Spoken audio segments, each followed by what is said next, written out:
김혜성 선수가 LA 다저스와 계약하면서 MLB에 진출한 9번째 한국인 선수가 됐습니다. 그런데 우리나라에서 배출한 메이저리거 9명 중 키움 출신만 무려 5명이란 사실 알고 계셨나요? 올해는 작년 이정우 선수에 이어 2년 연속 메이저리거를 배출하기도 했는데요. 키움은 어쩌다 빅리거 사관학교가 됐을까요? 16번째로 들어갈 라커룸 키움 히어로즈입니다.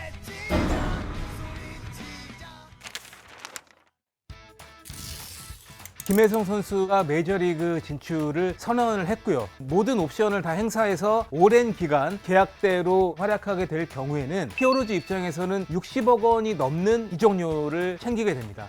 이정우 선수가 1억 달러가 넘는 금액의 메이저리그를 가게 됐고 키움 입장에서는 정말로 한박 웃음을 지을 수밖에 없는 계약이었다라고 볼 수가 있습니다. 히어로즈는 또 다른 구단과 달리 메이저리그로 선수들을 보내는데 굉장히 적극적입니다. 선수들을 자유계약 선수로 다른 구단에 뺏기는 것보다 자유계약 선수가 되기 전에 메이저리그 구단으로 이적을 시키게 되면 이적료를 얻을 수가 있거든요. 강정호 선수부터 시작을 했고 박병호 선수 때 굉장히 많은 이적료를 받았고요. 이정우 선수가 진출을 했고 이번에 김혜성 선수까지 5명의 선수나 메이저리그로 보내면서 메이저리그 사관학교 같은 그런 상황이 됐는데 여기에는 키움 구단의 생존 전략이 들어가 있다고 볼 수가 있습니다.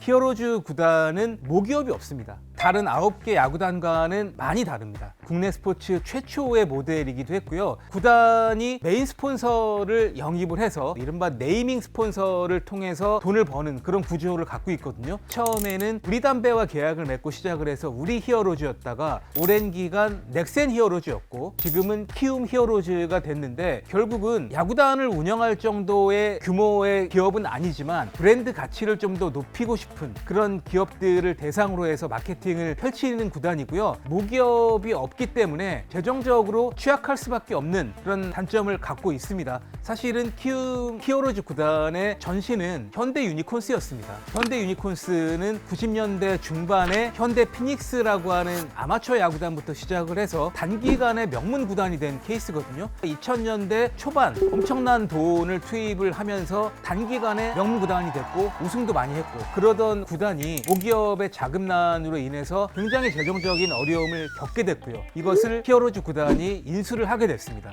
인수할 때부터 해왔던 정책이 뭐냐면 모기업이 없는 대신에 메인 스폰서를 영입을 하고 첫 번째 자금원으로 하고 골드 스폰서, 실버 스폰서로 돼 있는 그런 여러 스폰서들을 통해서 구단 운영을 하게 되는 독특한 시스템을 갖고 있는데요. 우승을 하기 위해서 엄청난 돈을 쏟아붓는 것이 우리나라 프로야구단의 현실인데 키움은 예외예요. 물론 우승하면 좋겠습니다만 구단의 생존을 목표로 하고 있습니다. 그렇기 때문에 역설적으로 메이저리그 진출에 적극적일 수 있었던 그런 상황이 됐다라고 할 수가 있습니다. 히어로즈 입장에서는 결국은 제2, 제3의 박병호, 이정우를 만들면 된다라는 생각을 갖고 있는데 신인 선수들이 주전으로 올라설 가능성이 가장 높은 구단이 히어로즈이기도 하고요. 이러다 보니까 신인 선수들이 굉장히 선호하는 구단이 바로 히어로즈입니다.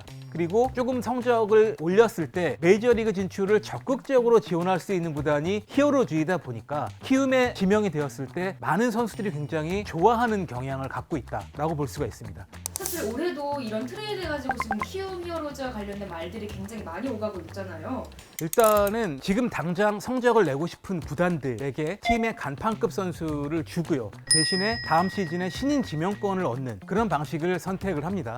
대부분의 구단은 트레이드는 절대 할 수 없는 선수들이 굉장히 많이 있거든요. 하지만 키움 구단은 현재의 가치와 미래의 가치를 교환한다라는 측면으로 이해할 수가 있는데요. 키움은 신인들을 육성하는 키움만의 노하우도 사실은 이게 냉정히 따져보면요. 현대 유니콘스의 유산이라고 볼 수가 있습니다. 현대 유니콘스가 90년대 중후반부터 2000년대 중반까지 최고의 팀으로 군림을 했고 유격수만 매년 지명했던 적도 있습니다. 거기에 마지막으로 멤버가 된 선수가 강정호 선수였고요. 키움 구단은 미래를 내다봤던 현대 유니콘스의 유산을 이어받은 팀이기 때문에 선수를 잘 육성하는 능력을 갖고 있습니다.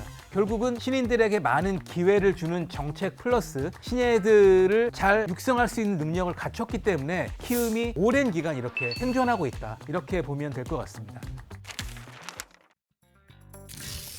지금 국내 투수 중에 단연 1인자라고 할 수 있는 안우진 투수가 몇 년 후에 메이저리그 진출이 확실시 되거든요.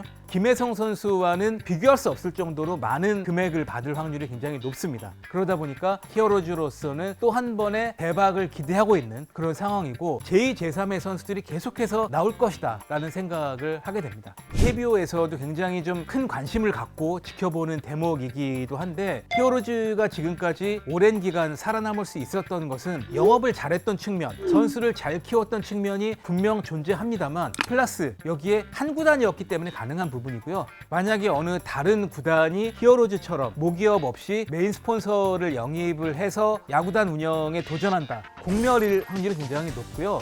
결국은 지금 성적입니다. 히어로즈가 2014년도에 한국 시리즈 우승을 할 뻔했었고요. 그 이후에도 굉장히 꾸준히 좋은 성적을 기록했었거든요. 그런데 최근 2년 동안의 성적은 그렇지 못합니다. 결국은 이 부분이 다음 스폰서와의 계약에도 변수가 될 수 있어요.